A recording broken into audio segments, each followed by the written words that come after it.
Terima kasih pemirsa, Anda masih bersama kami di Halo Indonesia. Kepedulian terhadap bayi prematur menggerakkan pasangan suami istri di Kabupaten Bogor untuk menyediakan jasa peminjaman inkubator gratis bagi warga prasejahtera. Tidak hanya membantu bayi prematur, pasangan ini juga mendampingi puluhan penyandang disabilitas, lansia tunggal, hingga berbagai pasien dengan penyakit kronis.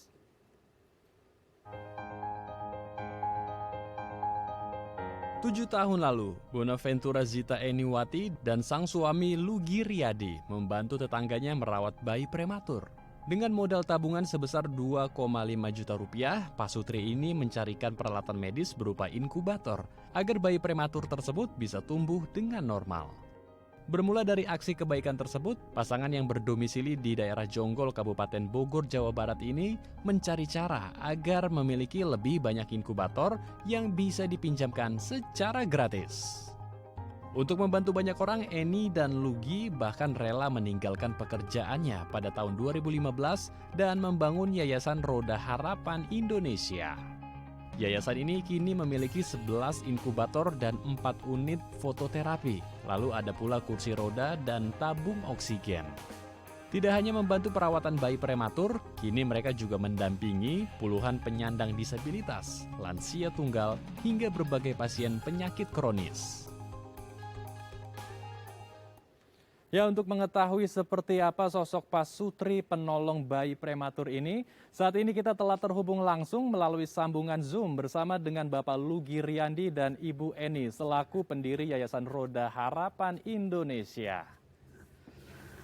Selamat siang Ibu Eni dan Pak Lugi, apa kabar? Selamat siang, Andrew. Sehat-sehat. Baik, kita langsung... Sehat banget kelihatan ya, sehat. Iya, baik. Kita langsung saja berdiskusi tentang apa yang dilakukan oleh Bu Eni dan Pak Lugi melalui Yayasan Roda Harapan Indonesia. Saya mau ke Bu Eni terlebih dulu. Kalau dilihat tadi banyak sekali aksi sosialnya, salah satunya adalah menolong bayi-bayi prematur. Ini kalau boleh diceritakan sedikit, sebenarnya seperti apa kondisi ekonomi, sosial, dan warga di tempat Ibu Eni berada, yaitu di daerah Jonggol, Kabupaten Jawa Barat ya? Bogor, Kabupaten Iya. Bogor, maaf. Benar, Kabupaten Bogor, provinsinya Jawa Barat. Ya. Kami tinggal di Kecamatan Jonggol, di mana Kecamatan Jonggol itu terdiri dari 14 desa. Dan 14 desa itu banyak wilayah-wilayah yang terpencil di pelosok-pelosok gitu. Jadi tidak semuanya memiliki kondisi sosial ekonomi yang baik.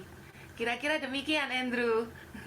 Baik, jadi sebagian besar itu warganya menengah ke bawah ya dari ekonominya mereka. Lalu apa yang membuat Ibu Eni dan Pak Lugi ini tergerak untuk menolong ibu-ibu yang memiliki bayi prematur? Apa motivasi dan landasan awalnya? Awalnya itu kami punya tetangga waktu 2014 akhir itu memiliki bayi prematur, melahirkan bayi prematur. Dia orang tua tunggal, tidak ada suami. Kemudian jadi akhirnya ibu ini sangat galau. Jadi perlu pertolongan sehingga di lingkungan sekitarnya juga berusaha untuk menolong. Nah, bayi prematurnya ini kan perlu inkubator. Nah, jadi itulah awalnya bagaimana waktu itu suami saya mencari informasi mengenai peminjaman inkubator gratis, di mana pada akhirnya ternyata ada kesempatan bagi kami untuk menjadi agen relawan inkubator gratis di wilayah kami. Oke, Betul, Pak baik. Lugi?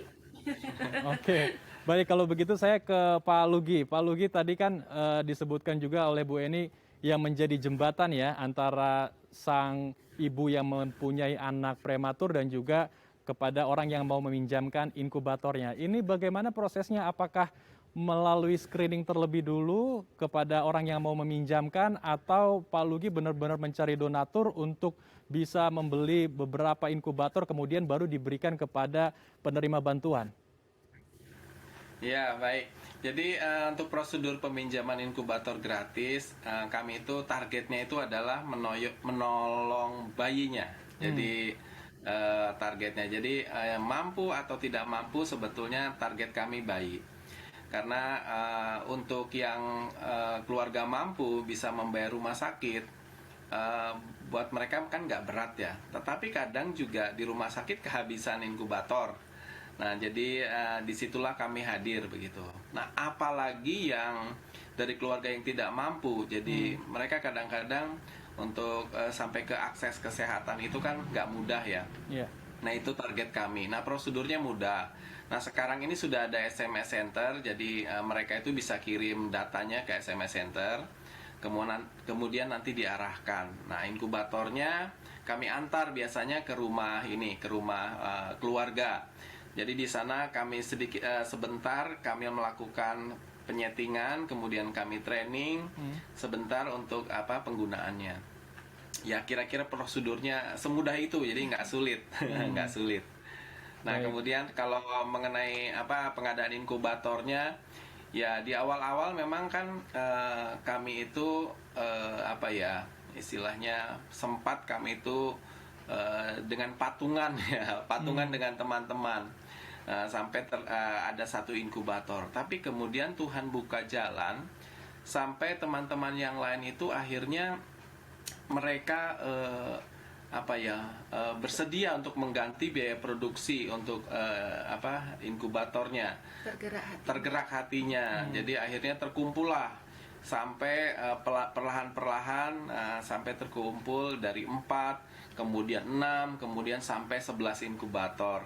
Nah, jadi inkubator itu kami kelola di sini begitu. Jadi kalau ada yang pinjam, nah kami sendiri yang mengantarkan begitu kepada keluarga. Demikian, Andrew.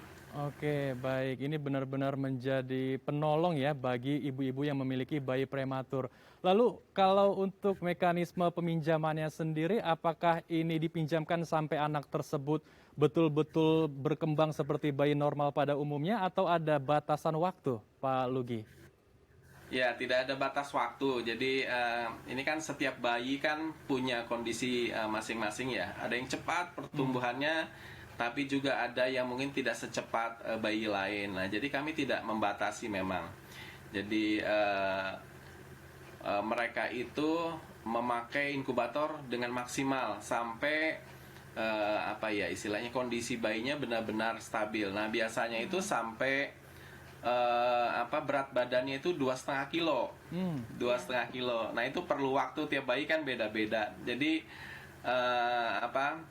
setelah 2,5 kilo biasanya bayi itu lebih tahan ya, lebih kuat untuk udara ruangan. Nah, disitulah kami dorong mereka kalau sudah berat badannya mencukupi dan sudah stabil, sudah normal, tolong cepat dikembalikan gitu supaya yang lain itu bayi yang lain bisa pinjam begitu.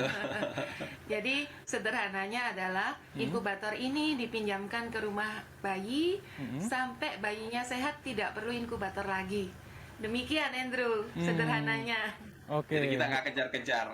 Baik. Jadi memang tidak ada batasan waktu yang benar-benar ketat begitu ya, harus 1 bulan, Tidak bulan ada, dikembalikan, tidak tidak ada. Dan ini juga Betul. gratis ya, dipinjamkan secara cuma-cuma, tidak dipungut biaya sama sekali ya, Bu Eni? Gratis. Ya, benar-benar gratis, tidak ada biaya sepeser pun. Cuman kadang-kadang namanya orang tua bayi ya, yang petani kadang-kadang bawa hasil kebunnya, itu ya kami terima dengan senang hati, kira-kira begitu. Jadi saking bahagianya keluarga itu setelah bayinya sehat, tidak perlu inkubator lagi, pada waktu mengembalikan kadang-kadang mereka membawa buah tangan gitu, Andrew.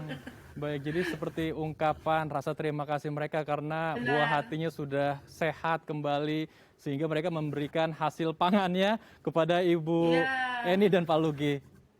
Betul. Baik. Tapi di awal kami sudah tegaskan sama mereka bahwa inkubator ini tidak dipungut biaya dan jangan pernah berpikir harus memberi sesuatu pada kami gitu. Kami selalu tekankan di awal begitu. Supaya mereka tenang.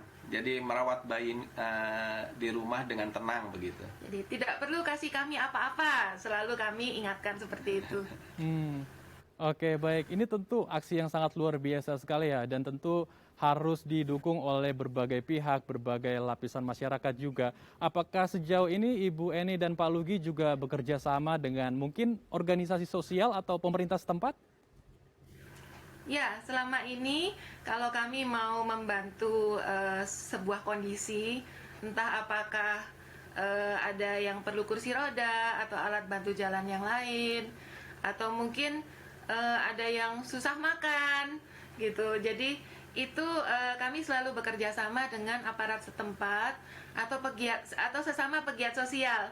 Jadi sebelum memberikan bantuan itu di assessment dulu gitu, dicek dulu faktanya apakah benar-benar keluarga ini membutuhkan bantuan seperti itu gitu. Oke. Nah, kalau di masa pandemi ini seperti kita tahu banyak yang terdampak ekonominya karena pandemi, seperti ojek online dan pedagang kecil yang lain.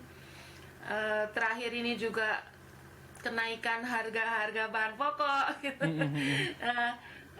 Seperti itu biasanya kami selalu mengusahakan supaya tepat sasaran, Andrew. Baik. Nah, saya masih ingin membahas mengenai pertolongan bagi ibu-ibu yang memiliki bayi prematur. Sejauh ini sudah ada berapa banyak ibu-ibu yang mendapatkan pertolongan dan berapa banyak saat ini bayi-bayi yang sudah bertumbuh dengan sehat, sudah baik perkembangannya dan sudah benar-benar normal seperti anak-anak pada umumnya. Sudah ada berapa banyak, Bu, kira-kira? Ada kira-kira 400-an bayi Wow. yang sudah pinjam inkubator kami. Karena setiap pinjam inkubator itu maksimal 3 bulan. Maksimal itu 3 bulan sudah besar bayinya. Kemudian yang pinjam inkubator di awal-awal zaman dahulu tuh tahun awal 2015. 2016 itu sekarang sudah besar-besar bayinya, sudah pinter, sudah lari-lari. Ada satu bayi yang rumahnya di Sodong, waktu itu bulan Juni tahun 2016, itu karena ibunya tidak dapat memberikan ASI, nggak boleh sama dokter karena ada hipertensi ya, ibunya minum obat nggak boleh kasih ASI. Itu kami usahakan bantuan susu sampai umur 5 tahun. Jadi bayinya itu sekarang sudah sehat, lincah, pinter. Sudah pintar. Puji Tuhan. Oke. Bahkan sudah mengenal Bu Eni dan Pak Lugi juga ya, yang memberikan pertolongan bagi keluarganya dan juga pertolongan bagi dirinya sendiri sampai dia besar seperti saat ini ya. Iya benar, panggilnya Bunda Eni sama ini Bapak Lugi. Baik. Bunda sama Bapak katanya. Baik, saya masih ingin mengetahui program sosial atau aksi-aksi sosial lainnya dari Bu Eni dan Pak Lugi. Katanya ada juga memberikan kursi roda gratis bagi para lansia dan juga para penyandang disabilitas. Namun jangan dibahas dulu karena kita akan membahasnya usai jeda, Bu Eni, Pak Lugi. Baik. Baik pemirsa, jangan kemana-mana karena kami akan melanjutkan perbincangan menarik ini. Untuk itu tetap bersama kami di Halo Indonesia.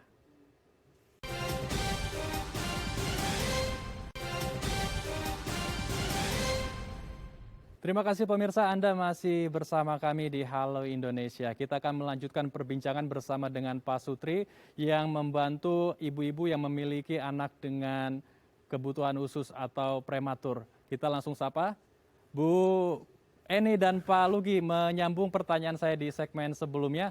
Jadi selain menolong ibu yang memiliki bayi-bayi prematur, Bu Eni dan Pak Lugi juga membantu para lansia, kemudian ada penyandang disabilitas dan warga prasejahtera lainnya yang kesulitan untuk berjalan dengan memberikan pinjaman kursi roda. Ini bagaimana awal mula bisa membuat ide seperti ini, peminjaman kursi roda? Iya, jadi awalnya kan kami meminjamkan inkubator. Setelah berjalan kurang lebih 1 tahun, kemudian ada teman yang tadinya pakai kursi roda, kemudian didoakan sembuh, dia sudah nggak pakai kursi roda lagi, kemudian dia butuh uang. Nah, dia jual lah kursi rodanya, yang beli teman juga. Nah, kemudian teman yang beli kursi roda ini kan niatnya cuma mau nolong. Nah, kemudian karena dia tahu bahwa kami ini kegiatan sosial, meminjamkan inkubator, dia titiplah kursi rodanya ke tempat kami. Nah, itulah awal mulanya. Begitu dapat donasi kursi roda yang second tadi, kami upload. Gak lama kemudian ada yang pinjam. Gak lama kemudian kami upload juga yang pinjam kursi roda. Kemudian ada lagi yang nyumbang lagi. Ada lagi yang pinjam lagi. Begitu terus, Andrew. Sampai berkembang sekarang puji Tuhan sudah 169 kursi roda Wow, Nah itu luar biasa. semuanya, hampir semuanya di luar. Hmm. Yang tinggal di rumah hanya tinggal beberapa, itu juga sudah ada yang antri mau pinjam kursi rodanya. Luar biasa sekali. Saya ke Pak Lugi, kalau untuk mekanisme peminjamannya sendiri apakah sama seperti dengan inkubator, ada proses asesmennya sendiri, screeningnya sendiri sebelum bantuan ini disampaikan kepada penerima bantuan supaya ya bantuan ini tepat sasaran kepada orang-orang yang betul-betul membutuhkan kursi roda. Ya, Andrew, jadi kalau untuk kursi roda agak berbeda dengan inkubator. Jadi untuk kursi roda sasarannya kami tentu saja untuk mereka yang ini ya, yang tidak mampu membeli kursi roda. Sedangkan kalau mereka yang mampu ya kita dorong mereka untuk membeli. Nah, kalau udah selesai ya kursi roda bekasnya itu bisa disumbangkan ke kami gitu. Tapi nah untuk kursi roda itu sasarannya adalah yang tidak mampu membeli kursi roda. Nah, jadi untuk menjangkau mereka biasanya kami bekerja sama dengan banyak relawan ya, karena di desa-desa itu banyak namanya pekerja sosial ya. Jadi relawan, jadi ada pendamping lansia, kemudian ada PKH dan lain sebagainya. Ada PSM. Nah, mereka itu biasanya yang menemukan kasus di lapangan. Kemudian mereka yang asesmen, apakah dia bisa duduk, begitu lumpuh dan bisa duduk, atau mereka itu tidak mampu dan lain sebagainya. Nah, kemudian data itulah yang dikirim ke kami, dan setelah ternyata ini memang layak untuk dibantu, nah kemudian kita kirim begitu ke mereka. Gitu, Andrew. Baik, jadi betul-betul ada screening yang ketat ya agar bantuannya tidak salah gitu. Jangan sampai memberikan Ya. kursi roda kepada orang yang sebetulnya mampu membeli, begitu ya. Ya, Baik. karena Ini sekarang kan kalau bisa gratis ngapain beli gitu kan. Ada yang berpikiran seperti Ada yang itu. berpikiran begitu, padahal itu sebetulnya dia mampu gitu. Tapi untuk orang yang tidak mampu, jangankan untuk kursi roda begitu, untuk makan sehari-hari aja mereka kesulitan begitu ya. Nah, untuk mereka lah kita hadir, Andrew, begitu.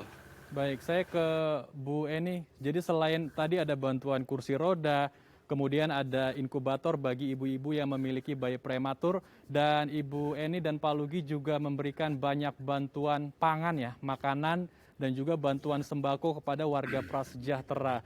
Ini apa yang membuat Bu Eni dan Pak Lugi terus mau memunculkan aksi-aksi baru dengan bantuan-bantuan yang baru juga, dan sudah di mana saja bantuan-bantuan tersebut diberikan, Bu Eni? Ya, jadi pada awalnya tahun 2011 tuh kami mendapatkan panggilan hati dari Tuhan untuk supaya sesama itu merasakan kasih Tuhan melalui apa yang kami buat. Nah, kami mulai dengan pengobatan gratis, donor darah, dan seterusnya. Kemudian Andrew juga tahu, mulai ikut jadi agen relawan inkubator gratis, mulai meminjamkan kursi roda bagi warga prasejahtera yang tidak mampu, yang memerlukan kursi roda. Nah, jadi kira-kira seperti itu.